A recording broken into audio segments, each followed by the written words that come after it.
Welcome to our lead pastor, the son of this house, Pastor D.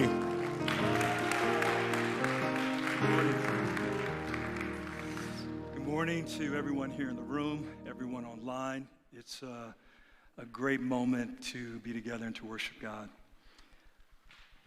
Prior to the end of the 19th century, when people were communicating from person to person over a distance, they'd say two words: write me.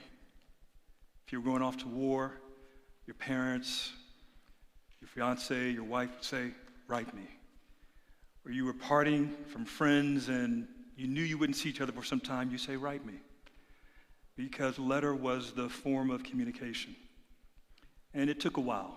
First there was Pony Express, then with the railways, it still took time for it to get from one person to the next. In the 19th century, 1876, two individuals, one by the name of Elisha Gray, maybe less well known, the other person, Alexander Graham Bell. On the same day, these two individuals filed their invention with the U.S. Patent Office. And somehow, Alexander Graham Bell was given the patent for what we now call the telephone. And we went from write me to call me at the turn of a century. Call me. Hey, call me. Man, I need to call you. Oh, I forgot to call you. Call me, call me. It's common vernacular. Call me. Alexander Graham Bell needed a mechanism by which sound could be transported, even the sound of a voice that could be heard across great distances, not necessarily clearly, but understandably. And the message could travel farther, further, and faster than you could yourself. When I was coming up, we had something which now you can probably only see in the American History Museum, or you have to Google it. It's called a rotary phone. Anybody remember the rotary phone? Online, in the room, if you're online, put that in the chat. The rotary phone was this device that was in a fixed place. It had a circular dial, and it had the numbers 0 through 9, and you had to turn it, and you could hear it. It made a sound of and you did that 7 times in order to reach the other person who was in their home who had a rotary phone in a fixed place. And it wasn't one in every room in the house. You might only have one in the kitchen. You might have one in the living room. If you had 2, you were balling. Some people eventually grew to the point where they had one in every room. But a phone was not portable. You had to go to a place. And if you left your home, you had to go to a public telephone. Some of you grew up watching superheroes. Remember that Superman used to go into a phone booth, and they had these on the platforms at Metro or at hospitals or prisons, and you'd have to put money in it and you'd dial. But you had to go someplace in order to communicate with someone who you weren't presently with. We don't have to go to some place to make a call anymore.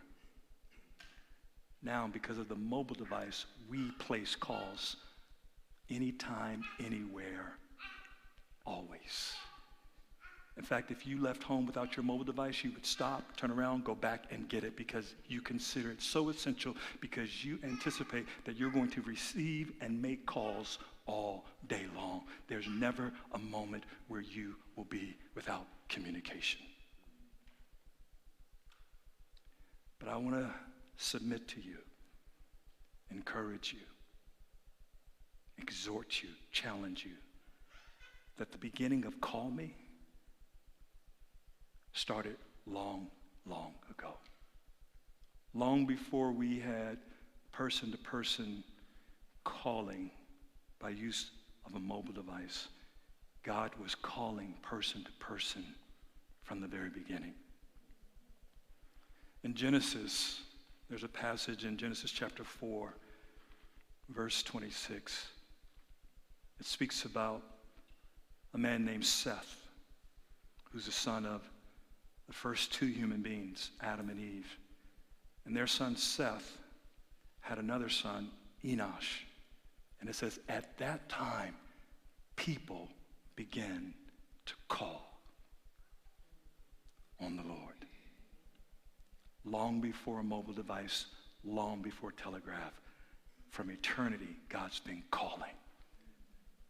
At that time, people began to call on the Lord. It's one of the first times we see the word call mentioned in the Bible. There's a word similar to this word that is mentioned just before it. And I'm going to read a bit of scripture in Genesis chapter 4, verses 1 through 13. I'd like you to read along, follow along with your mobile device or wherever you have it.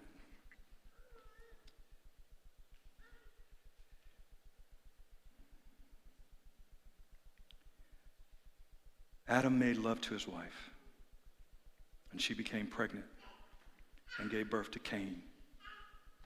She said, with the help of the Lord, I have brought forth a man.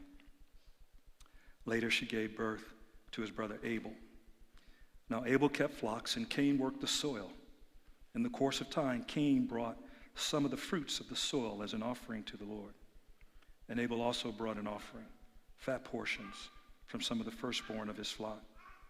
The Lord looked with favor on Abel and his offering, but on Cain and his offering, he did not look with favor. So Cain was very angry, and his face was downcast.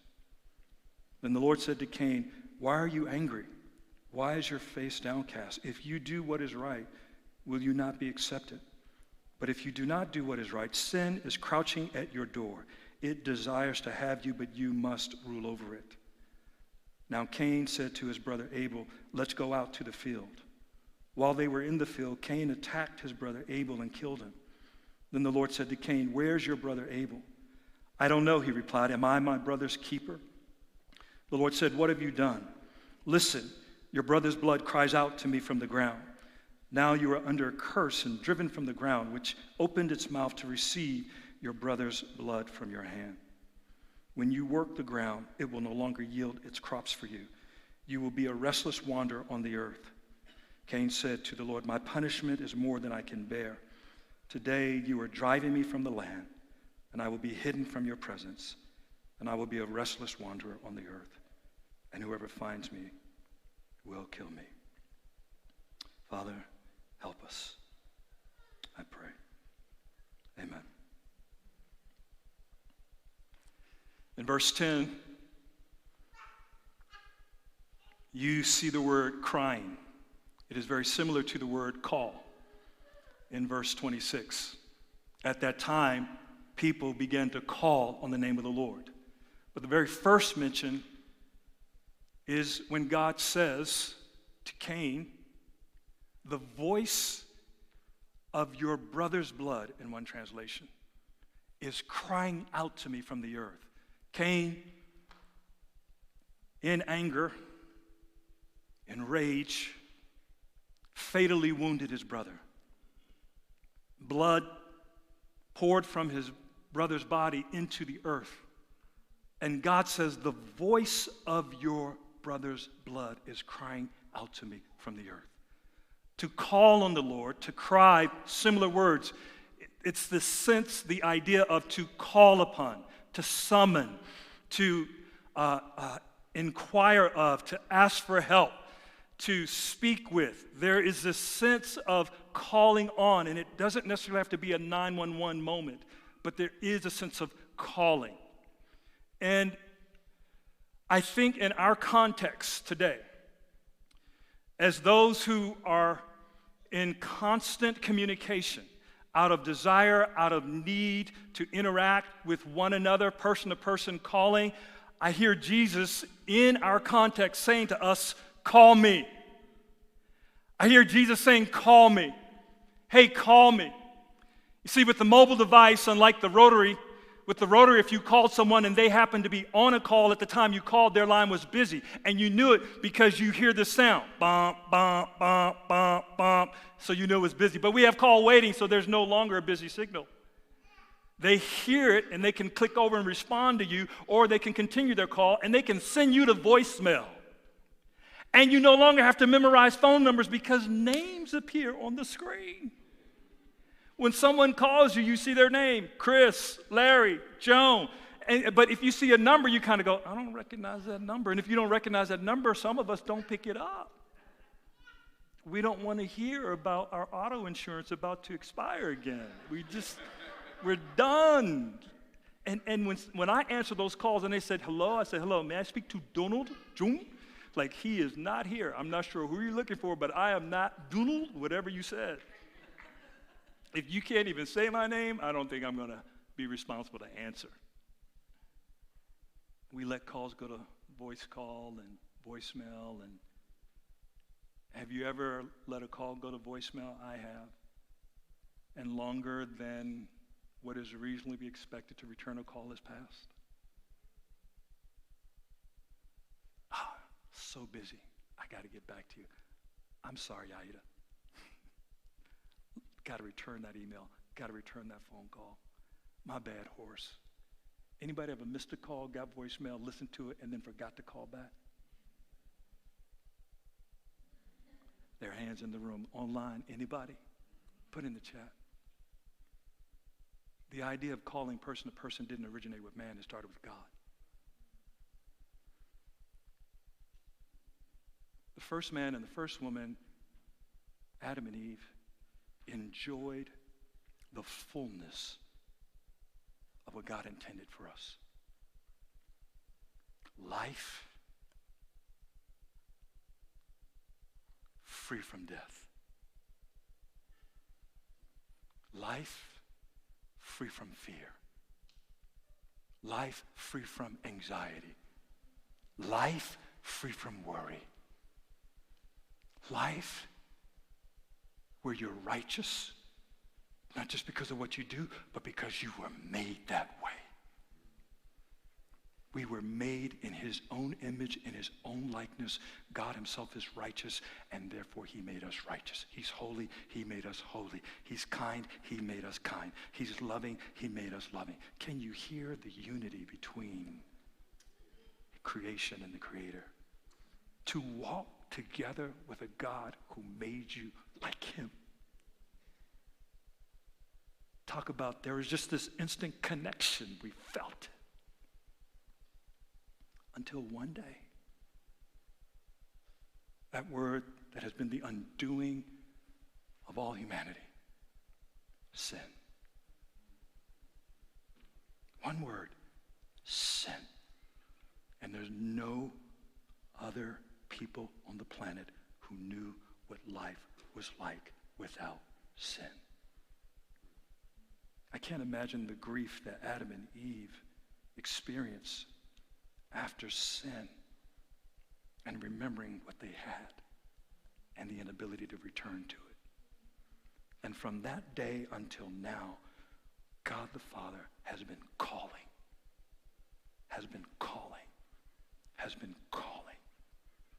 And the world often lets his call go to voicemail.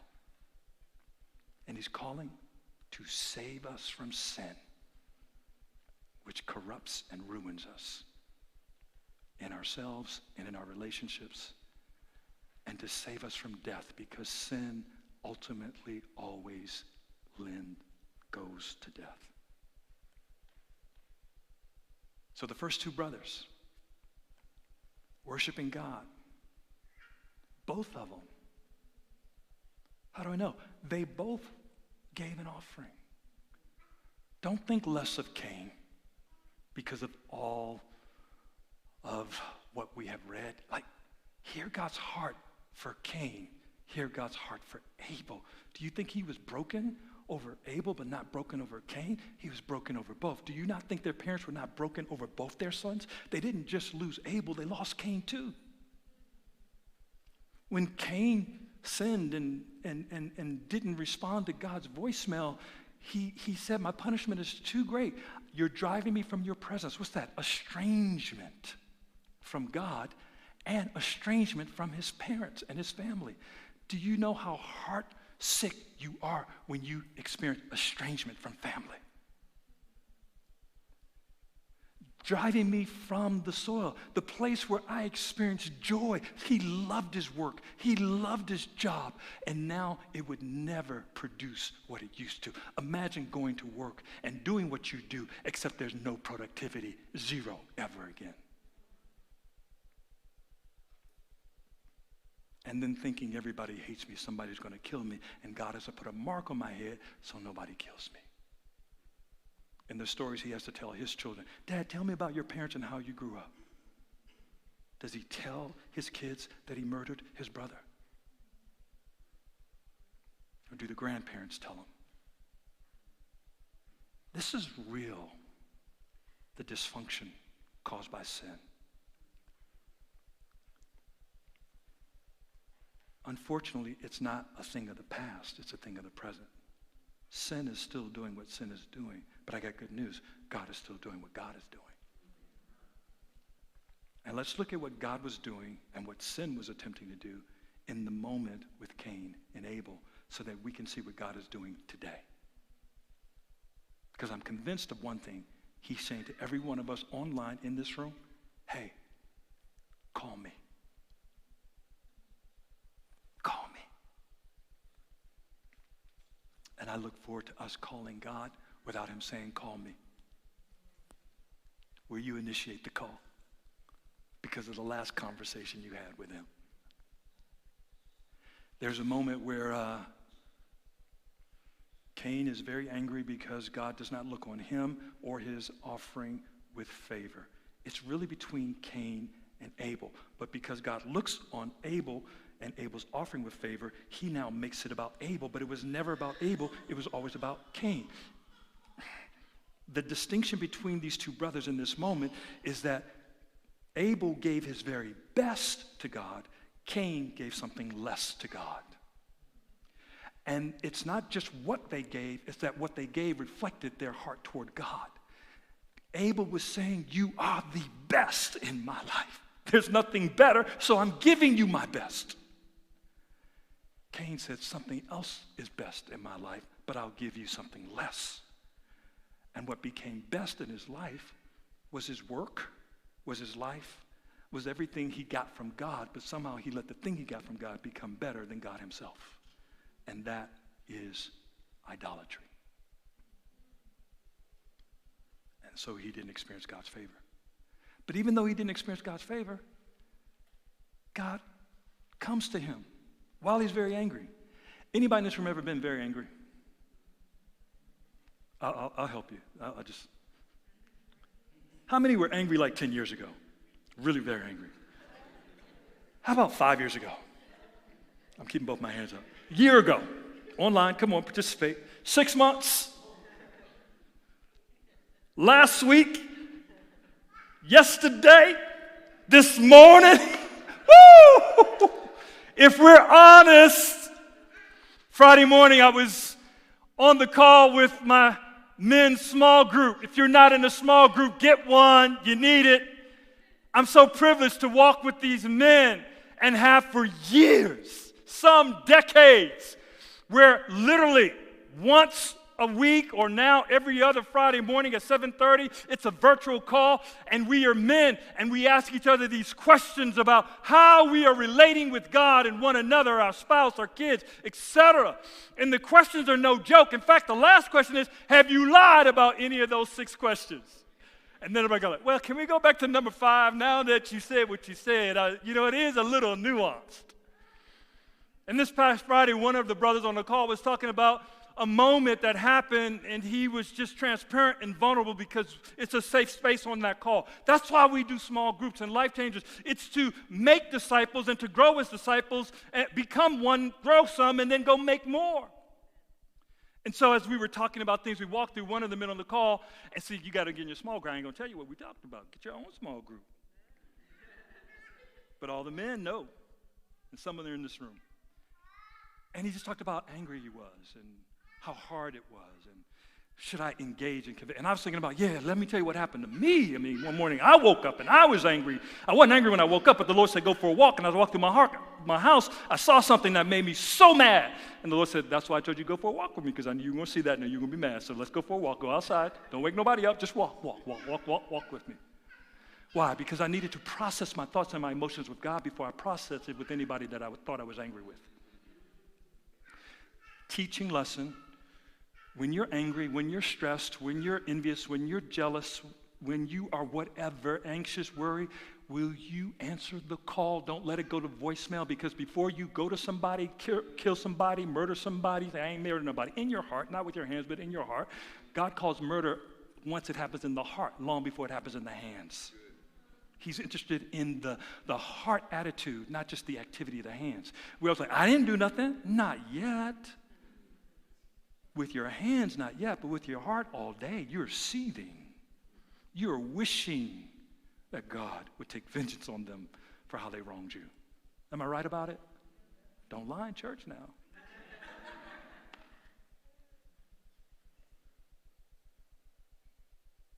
We're not in church, we are the church.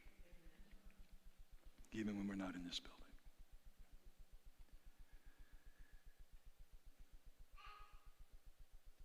Cain was so angry.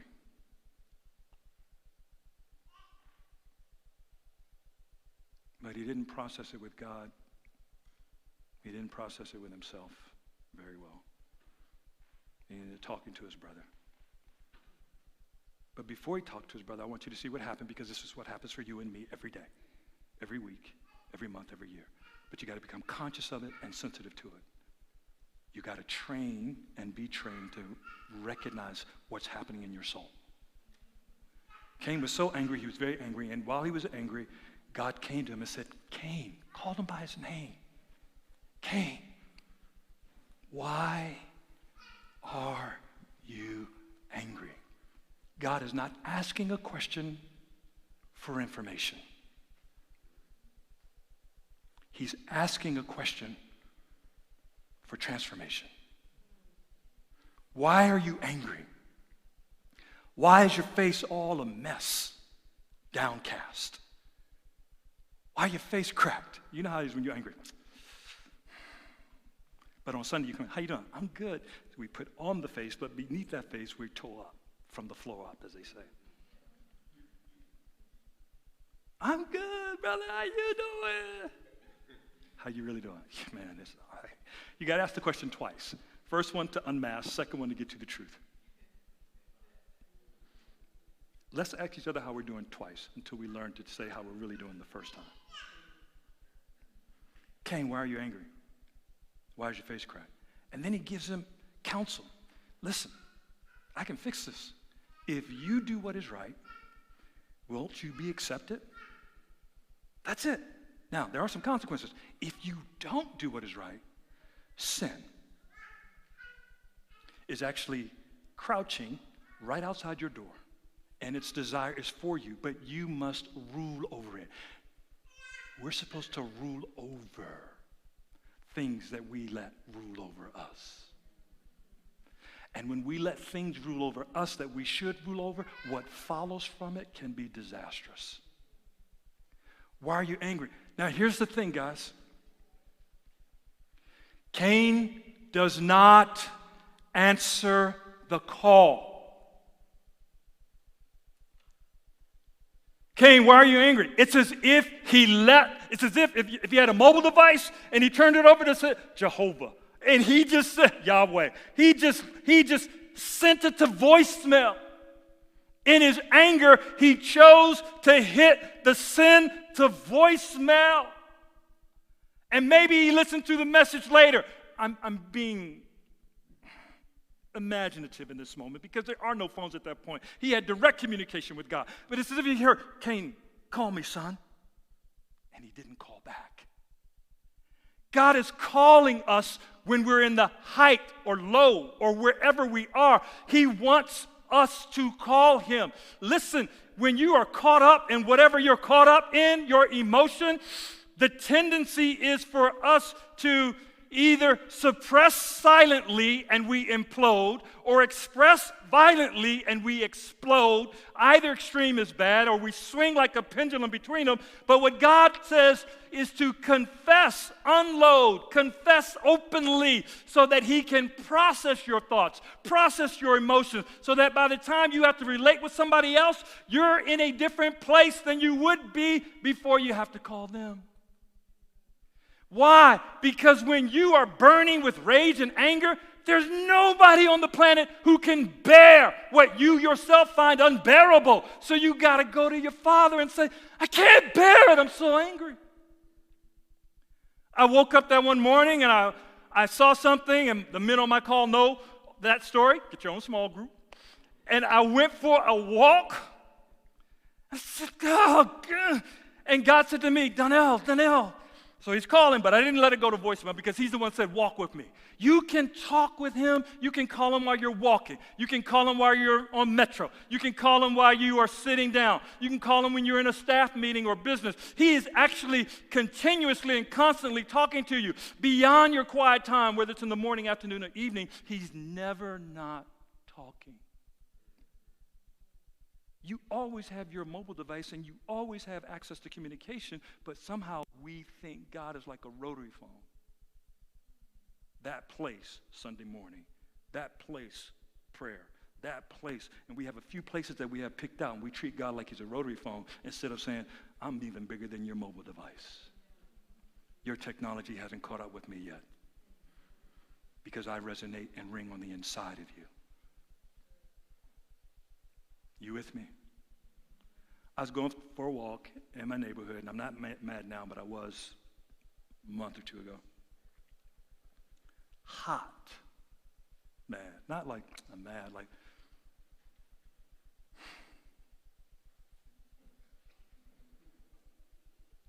walking fast, breathing heavy, mad, could hurt somebody. Mad, could hurt somebody, mad. You're my pastor. Shh, being honest with you. Pastors aren't supposed to. Turn that voice off for a moment so you can hear me, Donnell. Mad. And God said, why are you angry? I heard it. Why are you angry? I'm like, why am I angry? Why are you asking me why I'm angry? Am I Cain now? That's what I said back to God. Am I Cain now? With an attitude. I wasn't trying to be rude. It just, I was mad. And I'm glad I was doing it with God and not somebody else. But like, am I Cain now? And He said, without any hesitation, no, but Cain didn't answer me and didn't go well with him, so what you gonna do? Immediately I felt checked. Like immediately, I was like, my anger went from here to like, oh, okay, I'm still mad, but okay. Cain didn't return the voicemail. He didn't call you back, and yeah, I know, all right, hey, I'm here. In the Old Testament, when God would call on people, they would say, here I am, Lord. Today, we just say, yo, what's up? It's me. So when God calls, like, yes, Lord, I'm here. We don't go, here I am, Lord. We just go, I'm here. Hey, I'm here. Then He said, why are you angry? And I started to tell Him why I was angry. And after I told Him everything, He said, yeah, but why are you angry? As if my first response wasn't the sufficient. And it wasn't. And then He unpacked that more. He said, well, what's behind that? And I said, I'm afraid. Now we're getting to why you're angry. And why are you afraid? Because if this happens, I'll feel shame. Yes, son. And by this time, I'm in tears. By this time, all that anger is leaking out of me. And tears are filling up my soul. Because I'm like, I don't want somebody else to have to go through what I went through. And I'm ashamed if it happens how I'm going to feel. And I remember how painful that was for me. And I don't want that to happen to them. And He just embraced me like a father. Said, come here, let me hold you. And let me tell you what love does. It drives out fear. It drives out anxiety. It drives out everything. On the way back home, I was walking. I wasn't angry no more. I had a sense of, my dad is like that. My father is like that. Ain't nobody like you. Can't nobody touch me like you do. Oh, I told my wife what happened. She's like, wow, that's amazing. And I processed with her. And she wasn't the person I was angry with. And by the time I had to get to the person I was mad with, I didn't even feel like I needed to talk to him anymore. I was like, it wasn't even about them. This is all about what was going on inside of me. And that's what God was trying to do with Cain.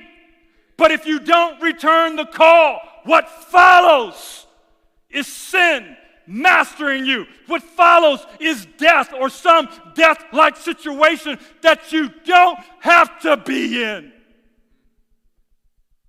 Cain was trying to find a way out. And let me tell you, I love that Genesis 4:26, the Version NIV says, at that time, people began to call on the name of the Lord. But in one verse it says, men begin to call on the name of the Lord. Men begin to cry. And I like that it says men begin to cry, because we as men, and I'm not just meaning, I am for the moment. Let me speak to the brothers. We have been taught from childhood how to deal with our problems in the wrong way. We act out. We lash out. We drop out, we back out, we check out. And no one understands what's wrong with us. Even in the 4th grade, we don't learn the same way that women learn. We just don't. That's why when you have 2 little kids, the girl sits nice at the table and the boy's jumping up and down on the dining room table. Ain't nothing wrong with him, he's a boy. That's what we do. We fight. Watching the football game with my wife on the sideline, she's like, why they hit each other so hard? I'm like, I'm not sure. Why you're asking that question. I'm enjoying this, actually. You should have hit him harder. We're different. We're wired so different. And not all of us like football or basketball, but we're still at the core wired a little different. We don't talk about marriage when we're 4 years old and we're playing with dolls. We don't do that. We have G.I. Joe and we're in a truck by ourselves. And if someone's beside us, it's a dude. That's why we're slow. Like, what's taking them so long? We're slow. We're just slow. We're wired different. We're wired different. I want the worship team to come back. Natalia, come on up. In this moment, Cain does not answer the call. He doesn't call. As a result, he loses his brother. He himself has lost parents, family dysfunction. What if he answers the call? What if he just calls back? It's a game changer. The reason why I brought up men is because we act out, we lash out, we've been taught to do everything wrong. And then the thing we do naturally is cry out. And we're told, stop all that crying. You're a man. Be a man. Stop crying. Do you know how old you were the first time you heard the phrase male or female? Not that it was said to you as a female, but that as a female you heard it said to another male. You don't understand how it stripped us of something. What's wrong with men? We were told not to cry. Boy, stop all that crying before I give you something to.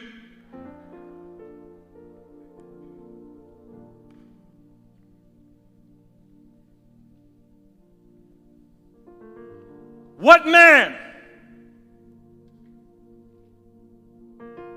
What man thought he had the right to tell another man, stop crying, stop calling, stop crying out to God? We were made to cry. We were made to cry, and I'm a man. I love to cry. I'm going to restore crying to manhood. I'm not the originator of it.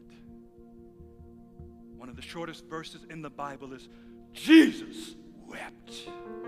I'd like to see the man walk up to my Jesus as he's weeping and look him in the face and say, real men don't cry. I dare him to look Jesus in the eye and say, he get up there, ooh, I've never seen a realer man or realer tears. There's no shame in tears. There's freedom in it.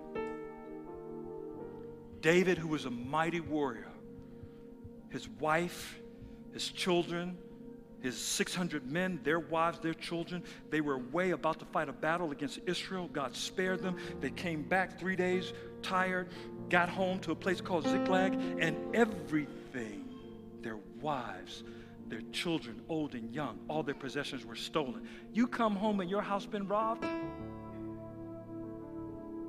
Your family carried away? It says that David and all his men lifted up their voices and wept. 1 Samuel 30, until they had no more strength to weep.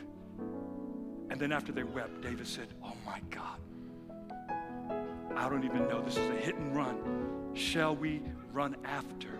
Shall we pursue? And will we overtake them? God said, you will not only run after them, you will not only pursue and overtake them, but you will recover all. The men were so upset they were going to kill David with rocks. David, in my words, came out of his tent after calling out to God. See, it's one thing to weep over everything you lost. It's another thing to now come before the presence of God and say, God, we've lost everything. I've lost my wife. I've lost my children. We've lost everything you've given us. God, what do we do? And God says, go get it back. David came out of his tent, dropped the rocks. Like, oh, what happened to him? Spirit of the Lord came on him. They saddled up.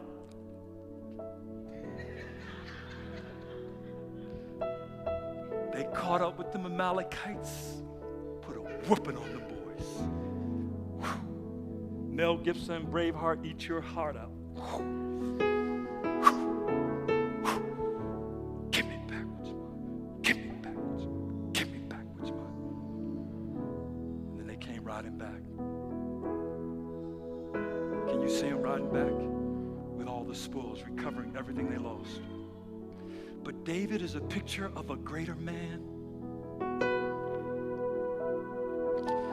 David is a picture of a greater man. Luke 22.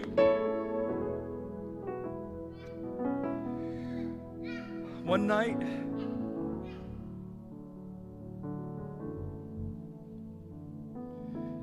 in Luke 22, verse 39, Jesus went out as usual to the Mount of Olives.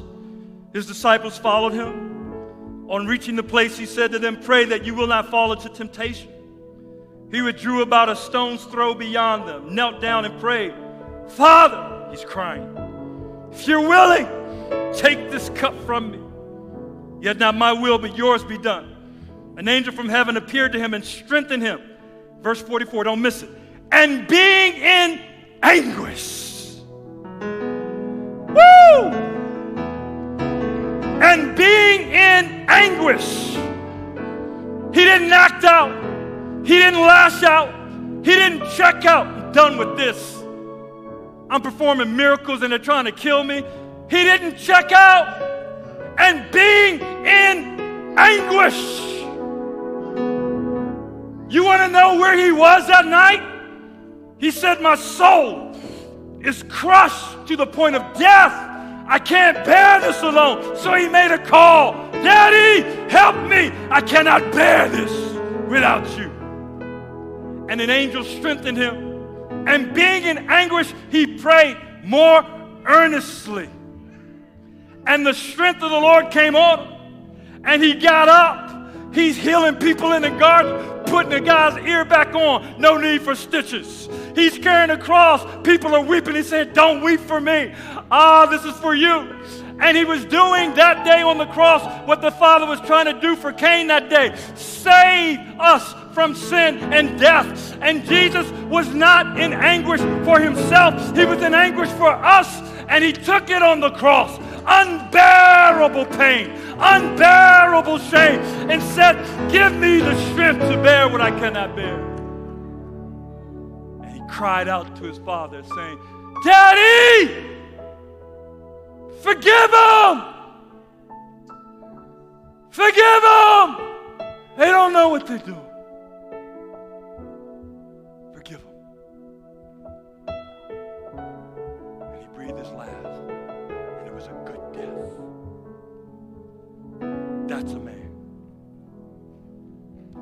That's a man. That's a man. That's a man I will follow. That's the man I will follow. That is the man I follow. If you do not know him and you want to know him, he just called you. Maybe you let it go to voicemail. But today, answer the call. If you don't know Jesus and you're online, or you don't know Jesus and you're in the room, just hold your hand up as an indication of saying, I really, really want to start a relationship with him. Anybody? Online, anybody? All right, online and in the room. If you do have a relationship with him, but you know how busy you get, his call goes to voicemail more times than it probably should, and you're not good at getting back or returning the call or just initiating the call yourself or thinking he's a rotary. When I'm at church, then I'll talk to him. Or when I'm at the prayer meeting, then I'll talk to him. Instead of talking to him while you're in your car. I can drive from here to Boston and be on the phone the whole time. You can never stop talking to God. He will never stop talking to you. If you fit in that category, raise your hand. All right, stand on your feet. We are going to call on him. Yeah, give him praise. Go ahead. Lord, we give you praise. Right now, we lift our voice. We cry to you. We cry to you for ourselves. We cry to you for our fathers. We cry to you for our mothers. We cry to you for our brothers and our sisters. We cry to you for our sons and our daughters. We cry to you for our aunts and uncles, our nieces, our nephews, our grandfathers, our grandmothers. We cry to you for the men in the city. We cry to you for the women in the city. We cry for them. Bring them back home. They've been taken captive, but we ask that you would rescue them by your power. Rescue our marriages. Rescue our families and bring us back. I want you to take a minute now and you just lift your voice and cry to God as the worship team leads us. In Jesus' name, give them a shout.